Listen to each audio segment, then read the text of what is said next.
You, John Fitzgerald Kennedy, do solemnly swear I, John Fitzgerald Kennedy, do solemnly swear that you will faithfully execute the office of President of the United States that I will faithfully execute the office of President of the United States and will, to the best of your ability, and will, to the best of my ability, preserve, protect, and defend the Constitution of the United States. preserve, protect, and defend the Constitution of the United States. So help you God.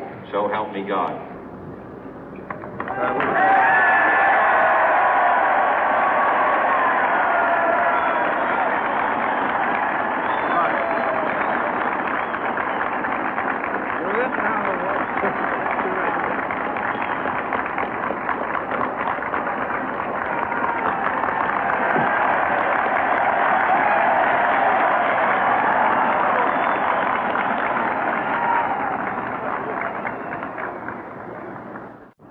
Vice President Johnson, Mr. Speaker, Mr. Chief Justice, President Eisenhower, Vice President Nixon, President Truman, Reverend clergy, fellow citizens.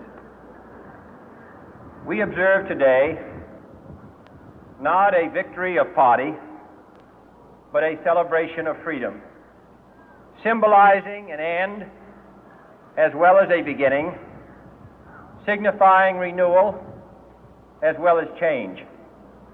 For I have sworn before you and Almighty God the same solemn oath our forebears prescribed nearly a century and 3/4 ago. The world is very different now, for man holds in his mortal hands the power to abolish all forms of human poverty and all forms of human life. And yet the same revolutionary beliefs for which our forebears fought are still at issue around the globe. The belief that the rights of man come not from the generosity of the state, but from the hand of God. We dare not forget today that we are the heirs of that first revolution.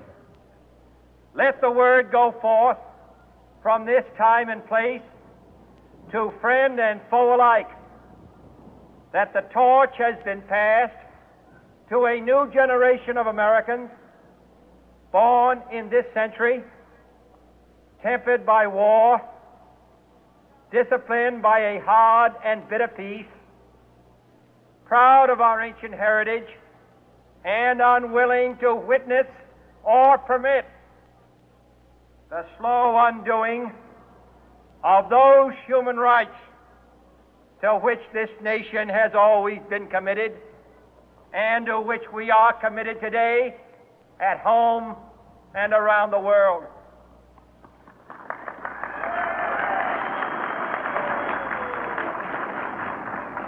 Let every nation know, whether it wishes us well or ill, that we shall pay any price, bear any burden, meet any hardship, support any friend, oppose any foe to assure the survival and the success of liberty.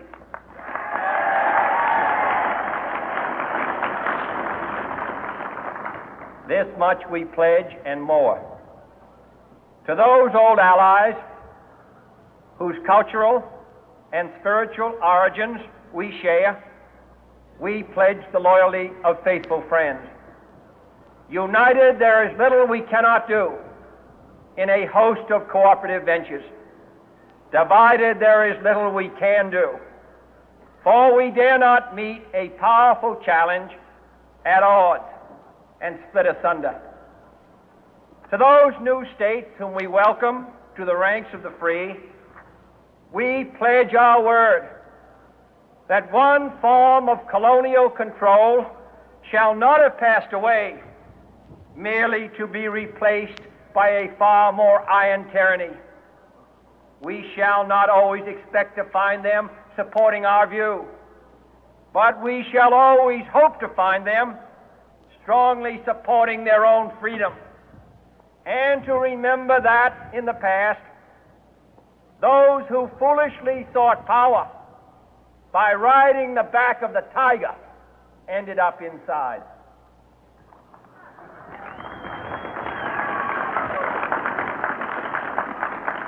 To those people in the huts and villages of half the globe struggling to break the bonds of mass misery, we pledge our best efforts to help them help themselves for whatever period is required, not because the communists may be doing it, not because we seek their votes, but because it is right. If a free society cannot help the many who are poor, it cannot save the few who are rich.